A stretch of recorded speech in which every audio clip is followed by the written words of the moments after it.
mis sous les mains de la justice, comme on l'a dit. Donc nous intervenons de plus dans la réinsertion sociale de ces mêmes personnes, c'est-à-dire le pendant et après. Donc et là, nous sommes d'une manière générale un répondant direct de toutes ces personnes en situation de vulnérabilité aussi, dans nos communes, dans nos communautés. Donc c'est de ça qu'il s'agit. Donc la prévention aussi, nous sommes dans la prévention sur des thématiques claires, c'est-à-dire empêcher à cet enfant de partir dans ces 4 murs. Nous essayons de faire la médiation aussi, intégration sociale. D'ailleurs, je rappelle qu'on a commencé ces activités depuis 2014. Depuis 2014, on a commencé avec les mineurs, ici à la maison d'arrêt de Niamey. On a formé des mineurs dans le domaine menuiserie, bois, couture. Et mieux, on a pris aussi quelques jeunes qu'on a formés dans le maraîchage. Donc en 2018, on a continué avec les femmes qui ont été formées dans plusieurs domaines, c'est-à-dire les produits cosmétiques, mieux sur le conditionnement des produits fabriqués sur l'emballage et consorts. Alors, on a formé jusqu'à avoir des formatrices au niveau de ces maisons d'arrêt de nuit. Donc, c'est pour vous dire que ce n'est pas aujourd'hui que l'ONG ARSMIN a commencé à faire ce genre d'activité. Mieux, on a pu créer à d'autres enfants qui étaient dans les 4 murs, une fois libérés. On a pu créer aujourd'hui qui sont d'ailleurs des chefs de foyer. Donc, mais on considère que si la personne s'est amendée, il ne faut pas encore remuer les prix. Donc, du coup, pour nous, l'identité de la personne ou de la zone où il a été vraiment installé, de décliner leur identité. Nous faisons tout pour que leur identité soit cachée. C'est à eux, maintenant, de faire des témoignages. Il y en a parmi ces jeunes qui aujourd'hui sont des chefs de foyer, qui souvent on les incite à attirer l'attention des jeunes avec lesquels ils partagent le même lieu. Le 26 juillet, il y a eu cette note circulaire qui a interdit les ONG, associations d'intervenir dans le milieu carcéral. Donc ça a un peu freiné nos interventions avec les sujets qui sont au milieu carcéral. Mais quand même, on a toujours resté ouvert avec ceux qui ont eu la formation avec nous, souvent qui nous appellent pour demander des aides, pour demander d'accompagnement ou pour demander comment est-ce qu'il faut s'y prendre dans tel domaine, voilà. Nous ne sommes pas restés en marche. La refondation n'est pas pour le général d'armée, notre guide, le président de la même seulement. Quand on parle de la refondation c'est pour tout Nigérien conscient de là où le Niger était hier, de mettre la main dans la pâte pour qu'on puisse partir ensemble. Alors, quand on dit la refondation, pour nous, ARSMIN, on a fait une réflexion profonde, y compris le parc pénitentiaire. Parce qu'aujourd'hui, d'ailleurs, quand on prend la prison, c'est le nom connu, parce que quand je dis parc pénitentiaire, souvent d'autres peut-être confondent ça à autre chose. Maintenant, nous pensons que ce n'est plus d'actualité à ce jour de refondation. C'est de réfléchir profondément qu'est-ce qu'il faut, la réforme significative. Nous, ce que nous voyons en tant qu'acteurs intervenant en milieu carcéral, si avec cette refondation, nous pouvons partir au-delà de la pensée. C'est-à-dire l'homme doit être utile à sa communauté. Il y a plusieurs alternatives. Il y a des peines alternatives qui sont là, qui peuvent aider dans cette ère de refondation.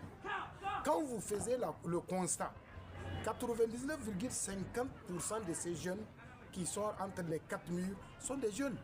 99,50%. Si on n'y prend pas garde, quel futur adulte aurons-nous sous peu? C'est ça en réalité la vraie question qu'il faut se poser. Pour nous, ARSMIN, construire des prisons ou des établissements pénitentiaires n'est pas fortuit. Pour nous, nous pensons que sous peu, que ça soit d'ailleurs carrément réduite, puisqu'aujourd'hui, il y a beaucoup d'allègements dans ce qu'on est en train de faire. Puisqu'aujourd'hui, quand on parle de la refondation, moi je me pose la question en 1900, comment nos grands-parents ont pu gérer leurs différences. Donc c'est pour dire que l'incarcération ou la prison, pour nous, c'est une importation coloniale. D'où il va falloir faire l'autopsie générale pour pouvoir savoir quelle est l'astuce adoptée en notre réalité. 99,50% de ceux-là qui sont en train de joncher dans les parcs pénitentiaires aujourd'hui sont des prévenus. Très malheureusement des jeunes qui, c'est des peines nauséabondes, souvent 6 mois, 5 mois, 4 mois, la personne est libre. Et cela ouvrira cette panel-là de « je vais revenir demain ». Quand on parle de la surpopulation carcérale, mais la plupart de ces détenus savent qu'il y a la surpopulation. Maintenant, le pire, la personne récidive encore. Mais posez-vous la question, donc qu'est-ce qu'il faut faire? C'est de trouver une solution idoine pour que déjà, parce que, mais quelqu'un qui sait, il y avait la dernière fois 1900 et quelques détenus pour une capacité de 455 places. Mais la personne sortira aujourd'hui, demain il retourne. Pendant qu'il sait qu'est-ce qu'il y a entre les 4 murs. Mais posez-vous la question, alors ça veut dire que quand on dit la criminalité change, les lois doivent changer. Ça doit changer comment? En mettant, c'est-à-dire en contribution, tout ce que nous avons comme valeur culturelle et ancestrale. Moi, je suis sûr et certain que le ministre de la Justice actuellement est dans ce sens. Voilà quelqu'un qui est contre l'incarcération et qui écoute avec son staff d'une manière globale. Nous sommes témoins. Nous en sommes témoins parce qu'aujourd'hui, quand vous regardez, on a parlé beau du travail d'intérêt général, le TIG, qui est en train d'être vraiment promouvoir, mais encore qui reste encore. Mais aujourd'hui, moi je suis tellement content que j'aurais appris, il y a cet atelier de vulgarisation du plaidé coupable. Mais bon sang, les peines alternatives sont la réponse idoine pour décongestionner d'abord l'espace carcéral. Mieux, ça nous permettra aussi de réfléchir.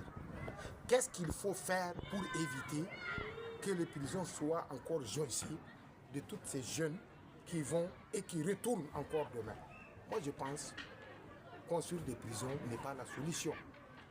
C'est de dire, à partir de cet